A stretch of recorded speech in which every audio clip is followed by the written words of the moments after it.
نحمدہ و نصلی علی رسول کریم۔ حضرت محبوب الہی فرماتے ہیں، جب حضرت اسماعیل علیہ السلام حضرت بی بی ہاجرہ کے باطن سے پیدا ہوئے تو آپ بہت خوش ہوئے اور دل میں کہا کہ دیکھیں اس سے کیا نعمت حاصل ہوتی ہے۔ آپ انہی خیالوں میں تھے کہ جبرائیل علیہ السلام نے آ کر سلام پہنچایا اور فرمان الہی سنایا کہ اس لڑکے سے کوئی پیغمبر نہیں پیدا ہوگا، لیکن یہ خود پیغمبر ہوگا اور مرسل ہوگا۔ آپ یہ سن کر ملول ہوئے کہ ایک فرزند سے اس قدر پیغمبر اور دوسرے سے ایک بھی نہیں۔ پھر جبرائیل علیہ السلام نے آ کر یہ فرمان سنایا کہ آپ ملول کیوں ہوتے ہیں، اس کی پشت سے ایک ایسا پیغمبر پیدا ہوگا جس کی خاطر دونوں جہاں پیدا کیے گئے ہیں۔ پوچھا وہ کون ہے؟ فرمایا حضرت محمد مصطفیٰ آخر الزماں صلی اللہ علیہ وآلہ وسلم۔ جب آپ نے یہ سنا تو 1000 بار شکریہ ادا کیا اور 1000 رکعت نماز ادا کی۔ حضرت محبوب الہی نے فرمایا کہ اے درویش، واضح رہے کہ جہاں میں کوئی شخص خالی نہیں ہے۔ جو جہاں میں آیا ہے اس میں خواہ دینی ہو یا دنیاوی سعادت ضرور رکھی گئی ہے، لیکن خوش قسمت وہ ہے جس میں دونوں ہوں۔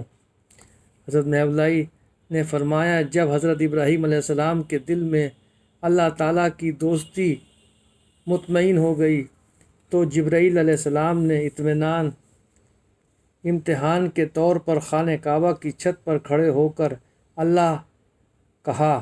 آپ دوست کا نام سنتے ہی بے ہوش ہو کر زمین پہ گر پڑے۔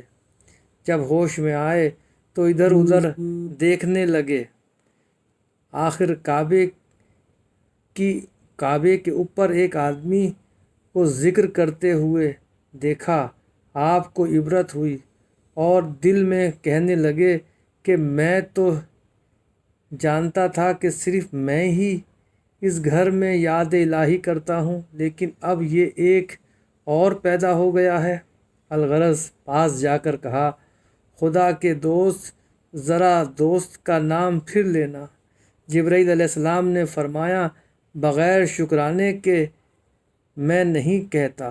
فرمایا سب مال و ملک میں نے قربان کیا۔ جب جبرائیل علیہ السلام نے نام لیا تو آپ نے تیسری مرتبہ نام لینے کو درخواست کی اور کہا کہ باقی جو کچھ ہے وہ بھی دے دوں گا۔ جبرائیل علیہ السلام نے پوچھا وہ کیا؟ فرمایا جان۔ یہ سنتے ہی جبرائیل نظر سے غائب ہو گئے اور بارگاہ الہی میں سر بسجود ہو کر عرض کی کہ واقعی ابراہیم اعلیٰ درجے کا صادق اور محب ہے، اور جس طرح کے اوصاف سنے تھے اس سے بڑھ کر پائے۔ حضرت محبوب الہی نے فرمایا جب ابراہیم علیہ السلام نے خانہ کعبہ کی تکمیل کر لی تو حکم ہوا کہ تیرے نزدیک جو سب سے عزیز ہے تو اسے میری راہ میں قربان کر۔ اسی رات خواب میں دیکھا کہ اسماعیل سے بڑھ کر کوئی عزیز نہیں ہے۔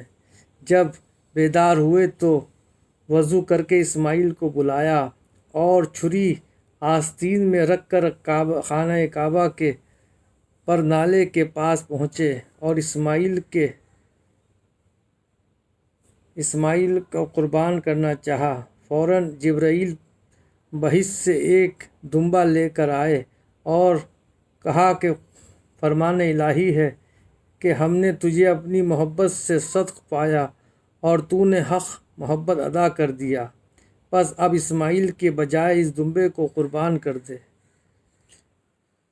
حضرت محبوب الہی فرماتے ہیں جب اسماعیل علیہ السلام کے آنکھوں پہ پٹی باندھی گئی اور ابراہیم علیہ السلام نے اپنی آنکھوں پہ بھی پٹی باندھ لی اور چھری گلے پہ رکھ دی تو چوتھے آسمان پہ اللہ تبارک تعالیٰ نے تمام روحانیت کو اکٹھا کیا اور 2 جام رکھے کہ کون ہے جو اسماعیل کے بدلے قربانی دے گا۔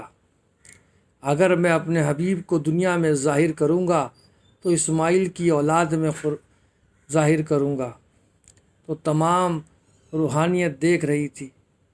آخر اشارہ ہوا سرکار کا، اے حسین آگے بڑھو اور جام اٹھا لو۔ تو آپ کی روح اقدس آگے بڑھی اور رقت کرنے لگی اور جام اٹھا لیا۔ ندا آئی، اے حسین تم آئے ہو، تم سے ایک نہیں 2 قربانی لوں گا۔